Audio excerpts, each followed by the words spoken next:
Bunge la Mwananchi. Asanteni sana vyombo za dola kuwa mala hapa. Mimi yangu si mengi bali ni kusisitiza tu yale ambayo viongozi wenzangu wameyazungumzia hapa. Na mimi sielewi mbona watu wa Nyeri wana mtu kama huyo ambaye hawezi weka wananchi kwa pamoja. Matamshi yake ni matamshi ya sumu ambaye yanaweza leta utangamano katika nchi.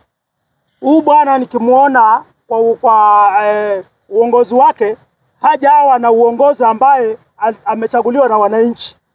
Mwanzo yeye alikuwa naibu wa mwalimu wa primary, mkuu wa mwalimu akaaga ndiye akashika hiyo hatamu ya uongozi. Akaja kwa mambo ya kotu, mkuu wa kotu akaaga ndiye akashika hatamu ya uongozi. Imekuja ugavana vile vile. Kwa hivyo huyu mtu lazima achunguzwe, mbona wakuu wake huwa wanaaga ndio yeye anashika hatamu. Imekuja mpaka kiongozi ambaye tunamwenzi katika nchi anachekelewa na mtu yule ambaye kinywa chake ni kinywa ambaye hakistahili hata kuwa gavana. Yeye hafai kabisa kushika hatamu yoyote uongozi, maana yeye huyu mtu anafaa tu awe mchungaji wa ng'ombe, si uchungaji wa wananchi. Matamshi kama haya yale ni matamshi ya kuweka chuki baina ya makabila ambayo wameishi kwa utangamano mzuri katika nchi hii.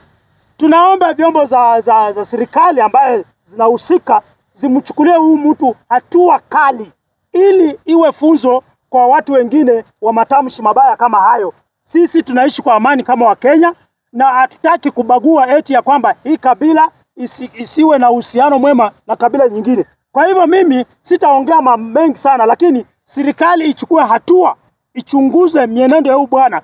Pili, kanisa la Catholic limekuwa kipaumbele kwa kupigana na maovu katika nchi hii.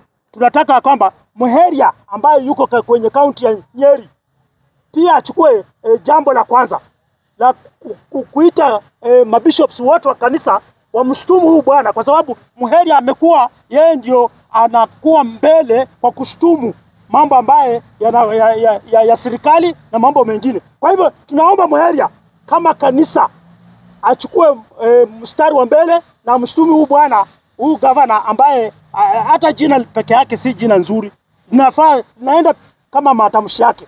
Kwa hivyo kwa hayo machache nasema ni asante.